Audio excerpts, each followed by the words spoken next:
तो last video तक question number 8 तक कंप्लीट हो गया था एक्सरसाइज के इस चैप्टर की, जिसका नाम है केमिकल रिएक्शन एंड इक्वेशंस। अभी स्टार्ट करते हैं क्वेश्चन नंबर 9 से। तो क्वेश्चन नंबर 9 आता है, इसका बोलता है कि what does one mean by exothermic and endothermic reactions, give examples. आपके सामने भी आ रहा है क्वेश्चन।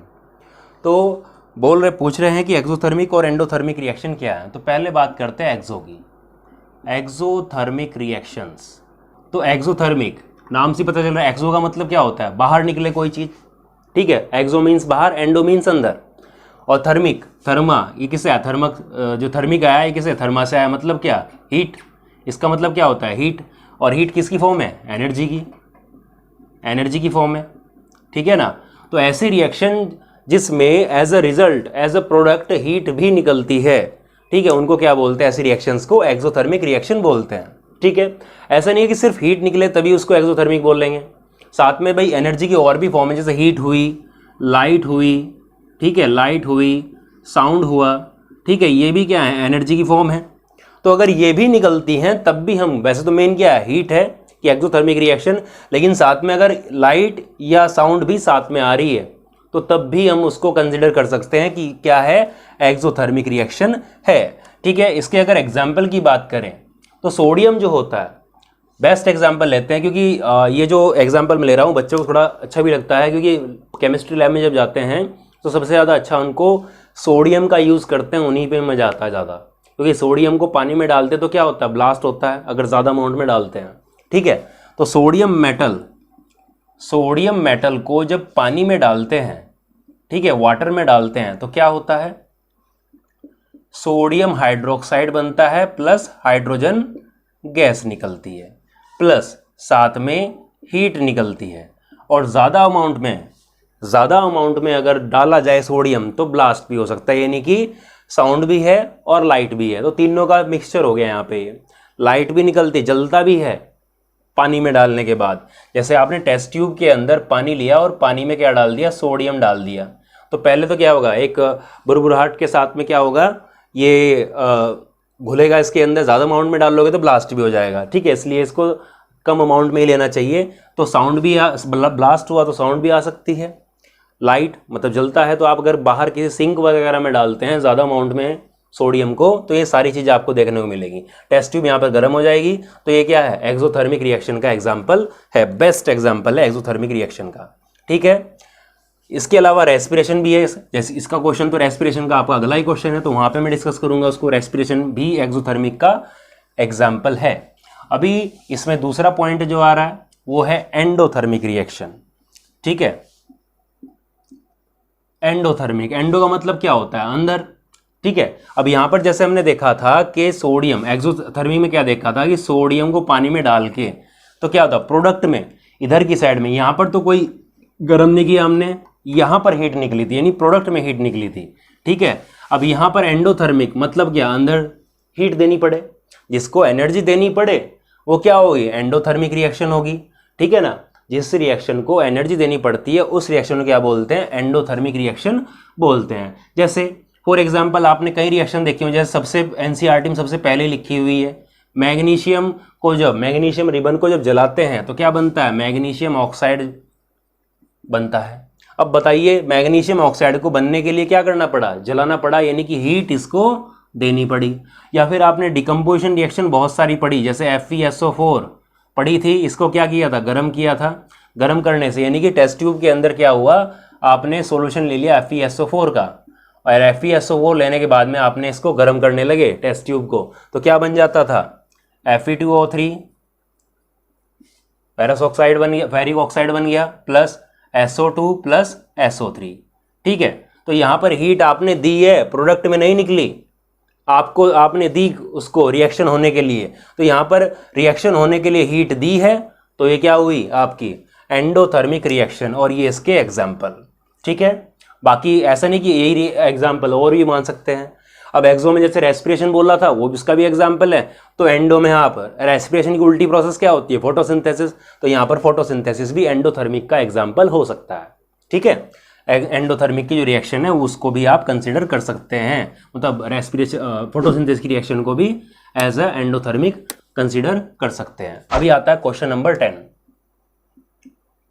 क्वेश्चन नंबर 10 की बात करते हैं अभी, ठीक है। तो क्वेश्चन नंबर 10 क्या बोलता है कि why is respiration considered as exothermic reaction, explain. अब आगे ना आपके सामने क्वेश्चन भी आ रहा होगा। तो एक्सोथर्मिक को हम बोल रहे, रेस्पिरेशन बोल रहे थे ना एक्सोथर्मिक, तो रेस्पिरेशन को एक्सोथर्मिक रिएक्शन क्यों कहते हैं, ठीक है। तो रेस्पिरेशन अगर आपने पढ़ा हो, देखो आपने लाइफ प्रोसेस का जो चैप्टर हमने बनाया है उसमें अभी आप देख सकते हैं रेस्पिरेशन।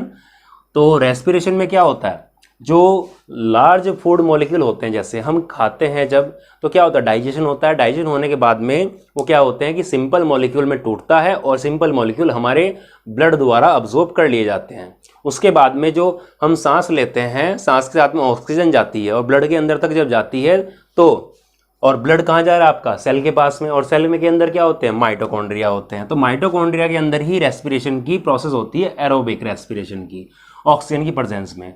तो डाइजेशन होने के बाद में क्या, जो ग्लूकोज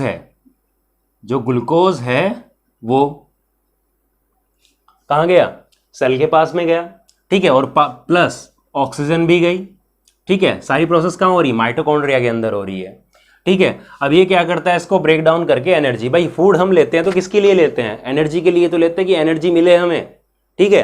तो इसी तरीके से हम क्या बोलते हैं कि जब ये जो रेस्पिरेशन प्रोसेस है इसमें क्या, जब ग्लूकोज गया सेल के पास में, सेल इससे क्या निकाल लेगी, एनर्जी यूज करेगी, इससे एनर्जी निकाल लेगी। एनर्जी निकाल लेगी, इसको तोड़ना पड़ेगा। जब तोड़ेगी, कोई चीज टूटेगी तो क्या होगा, एनर्जी तो निकलती है वहां से, ठीक है। तो किसमें, CO2 और H2O, इसमें टूट जाएगी, प्लस एनर्जी निकलती है जो कि हमारी बॉडी के अंदर ATP की फॉर्म में, एडिनोसिन ट्राइफॉस्फेट की फॉर्म में, पहले चैप्टर में बताया हुआ है, वहाँ पर वीडियो देख सकते हैं आप लाइफ प्रोसेस की। तो ATP की फॉर्म में एनर्जी क्या हो जाती है, जो एनर्जी निकलती है ATP की फॉर्म में स्टोर हो जाती है। तो ये देखिए यहाँ पर कोई एनर्जी नहीं है। एनर्जी कहाँ पर निकली, प्रोडक्ट के अंदर निकली, रिएक्टेंट के अंदर तो नहीं लिखी हमने कुछ, प्रोडक्ट के अंदर एनर्जी निकली। इसका मतलब क्या हुआ कि ATP क्या है, एनर्जी की तो फॉर्म है, जिससे हम क्या करते हैं, अपना रोजमर्रा का काम करते हैं। अगर मैं बोल रहा हूं तो ये भी क्या है, एनर्जी की वजह से बोल रहा हूं, ठीक है। एनर्जी है मेरे अंदर अभी, तो ATP की फॉर्म में एनर्जी होती है उससे हम क्या करते हैं, इसलिए इसको रेस्पिरेशन को एक्सोथर्मिक रिएक्शन भी हम कह सकते हैं, ठीक है। एक्सोथर्मिक रिएक्शन भी कह सकते हैं। इस एनर्जी की वजह से हम रोज के अपने जो फंक्शन है वो हम करते हैं, ठीक है। इसलिए हम बोलते हैं इसको एक्सोथर्मिक रिएक्शन। इसके जस्ट अपोजिट अगर हम बोलता हूं कि अगर फोटोसिंथेसिस हो जाए, फोटोसिंथेसिस की अगर बात करते हैं, तो फोटोसिंथेसिस क्या, फोटोसिंथेसिस किसकी, फोटोसिंथेसिस जस्ट अपोजिट होता है उल्टा। हम बोलते हैं कि वाटर और कार्बन डाइऑक्साइड की प्रेजेंस में पौधे अपना क्या बनाते हैं, प्लांट्स अपना फूड बनाते हैं ग्लूकोज की फॉर्म में। तो इसकी उल्टी होगी, तो एक्सोथर्मिक का उल्टा क्या हो जाएगा, एंडोथर्मिक। तो फोटोसिंथेसिस कैसे हो जाएगी, एंडोथर्मिक रिएक्शन हो जाएगी। और रेस्पिरेशन कैसी है, एक्सोथर्मिक रिएक्शन है। तो इसकी कर सकते हैं, बाकी इसको आप बैलेंस खुद कर सकते हैं, ऐसी कोई बड़ी बात नहीं है, बैलेंस करना बता चुके हैं, ठीक। और बाकी आपको पता ही है बैलेंस में क्या करना है, ठीक है। अब आते हैं इसके नेक्स्ट क्वेश्चन पे, जो है क्वेश्चन नंबर 11, ठीक है। तो 11 क्वेश्चन को देखते हैं क्या है। Why are decomposition reactions called the opposite of combination reactions, write equations for these reactions, ठीक है। अब ये बोल रहे हैं कि कॉम्बिनेशन रिएक्शन को डिकम्पोजिशन रिएक्शन का अपोजिट हम क्यों बोलते हैं। भाई कॉम्बिनेशन में हमने क्या पढ़ा था, कॉम्बिनेशन में जैसे रिएक्टेंट दो हैं तो मिलके क्या बनाते हैं, एक प्रोडक्ट बना लेते हैं, कॉम्बिनेशन था। और डिकम्पोजिशन क्या था कि एक रिएक्टेंट है और प्रोडक्ट क्या बन जाए, एक से ज़्यादा बन जाए इससे, तो ये क्या थी, डिकम्पोजिशन रिएक्शन थी। ये डिकम्पोजिशन थी और ये कॉम्बिनेशन थी। कॉम्बिनेशन में क्या है भाई, जुड़ते हैं कॉम्बिनेशन में, नाम से पता चल रहा है, ठीक है ना। अब इनके अगर एग्जाम्पल देखें, वैसे तो आपको समझ में आ ही गया होगा, ठीक है। उल्टा क्यों बोलते हैं, कॉम्बिनेशन का जिससे उल्टा क्या हो गया, डिकम्पोजिशन। एग्जाम्पल की अगर बात देखते हैं तो आपने वाटर की इलेक्ट्रोलाइसिस पढ़ी होगी, ठीक है, जिसमें वो मग वगैरह का यूज़ किया था, इलेक्ट्रोड कैथोड एनोड लगाई थी, इसी चैप्टर की एक वीडियो में है डिकम्पोजिशन रिएक्शन, वो देख सकते हैं आप, ठीक है। तो H2O, तो H2O को क्या किया भाई, इसको गर्म किया तो इसका मतलब मैं क्या, किसमें टूटेगा ये, हाइड्रोजन प्लस ऑक्सीजन, यही तो है इसके अंदर। अब इसको आप बैलेंस करोगे तो क्या लगाओगे, यहाँ पे हाइड्रोजन 2 है, उधर भी 2 है, इधर ऑक्सीजन 2 है, उधर 1 है, तो 2 करने के लिए 2 लगाओगे, हाइड्रोजन में कितना हो गया 2, तो ये खैर ये तो बैलेंस हो गया आपका अभी। तो ये क्या है, एनर्जी दी है, ठीक है, कैसी, इलेक्ट्रिसिटी की फॉर्म में दी, ठीक है। अब ये तो क्या हुई, ये तो हुई आपकी डिकम्पोजिशन, ये वाली रिएक्शन कैसी होगी, डिकम्पोजिशन। और कॉम्बिनेशन की अगर बात करेंगे तो क्या बोलेंगे, हाइड्रोजन प्लस ऑक्सीजन मिलके क्या बनाएंगे, वाटर बनाते हैं। ठीक है, अब इसको बैलेंस आप कैसे कर सकते हैं, बैलेंस कर लीजिए ऐसे। ठीक है, ये हो गया बैलेंस, सेम उसी का जस्ट अपोजिट। अब यहाँ पर क्या होता है कि इसको मिलाया तो जैसे एनर्जी तो यहाँ पे दी, यहाँ पे तो इलेक्ट्रिसिटी, यहाँ पे जो एनर्जी है वो बाहर ही है, जस्ट इसका अपोजिट है। यहाँ पर एनर्जी दी थी, यहाँ पर एनर्जी जस्ट, जाहिर सी बात है जब इसको तोड़ने के लिए एनर्जी है तो जोड़ने के बाद में क्या होगी, एनर्जी बनेगी, एनर्जी बनी है तो बाहर निकल गई इसके।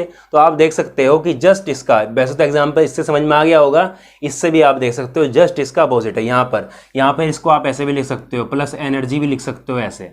ठीक है, या एरो के ऊपर लिख दो, तो यहाँ पर क्या, ये ऐसे, और यहाँ पे देखो जस्ट इसका अपोजिट है, नहीं है। सेम ऐसे ही जैसे रेस्पिरेशन किसकी उल्टी है, फोटोसिंथेसिस की, ऐसे ही डिकम्पोजिशन कॉम्बिनेशन रिएक्शन की अपोजिट रिएक्शन होती है। ठीक है, तो ये क्वेश्चन था क्वेश्चन नंबर 11। अभी हम बात करते हैं क्वेश्चन नंबर 12 की। तो क्वेश्चन नंबर 12 क्या बोलता है, write one equation each for decomposition reactions where energy supplied in the form of heat, light and electricity. अब एक एक का एग्जाम्पल देना, वही जो डिकम्पोजिशन के 3 टाइप कराए थे वही पूछ रहा है। तो पहला बोल रहा है कि पहले उसकी रिएक्शन बतानी है जिसमें हीट का यूज़ हो, सेकंड लाइट की बात करेंगे और तीसरी हम बात करेंगे इलेक्ट्रिसिटी की। ठीक है, तो पहले हम बात करते हैं हीट की। ठीक है, तो हीट से डिकम्पोजिशन होगा। जब हीट से डिकम्पोजिशन होता तो क्या बोलते हैं उसको, हीट से थर्मल डिकम्पोजिशन बोलते हैं, थर्मल डिकम्पोजिशन। ठीक है, और थर्मल डिकम्पोजिशन का वो क्या पूछ रहा है, एग्जाम्पल पूछ रहा है। तो थर्मल डिकम्पोजिशन बोलते हैं तो क्या लिखेंगे, भाई आपने पढ़ा था FeSO4 फेरस सल्फेट, जिसका कलर कैसा था, ग्रीन, एक्वस सॉल्यूशन इसका, इसको क्या करते थे, गर्म करेंगे, ये गर्म करने का साइन है, हीट का साइन है, तो क्या बनेगा, ferric oxide Fe2O3 plus SO2 plus SO3। ठीक है, साथ में क्या आती है इनकी, बर्निंग सल्फर की स्मेल आती है, पहले भी बताया हुआ, बहुत ही इंपॉर्टेंट रिएक्शन है, इस पे कई क्वेश्चन आए हुए हैं आज कई बार।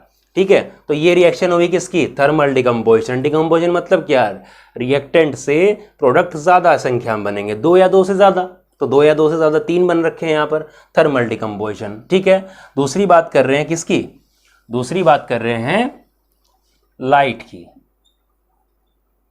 ठीक है, तो लाइट की जो होती है उसको क्या बोल सकते हैं, फोटोलिटिक डिकम्पोजिशन बोलते हैं। ठीक है, बोल सकते हैं कि फोटोलिटिक डिकम्पोजिशन, लाइट से होने वाला डिकम्पोजिशन रिएक्शन। ठीक है, तो इसका एग्जाम्पल की बात करते हैं, तो इसका एग्जाम्पल क्या हो जाएगा, आपने पढ़ा था AgCl।